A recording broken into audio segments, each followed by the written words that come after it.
Yes, so this is Camping Federico.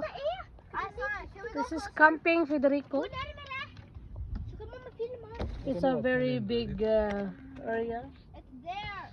Over there they have volleyball and football area, and that's their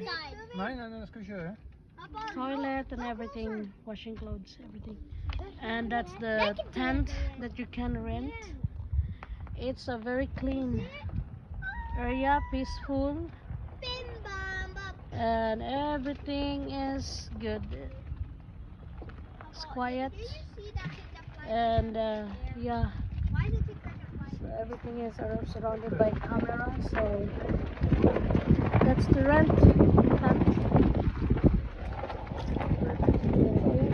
Peaceful, silent. There's a tent they have, and a lot of spaces here, so everyone can put their tent everywhere they want.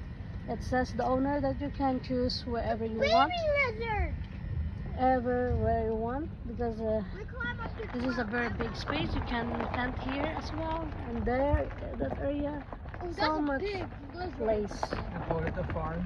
So it was a good entrance.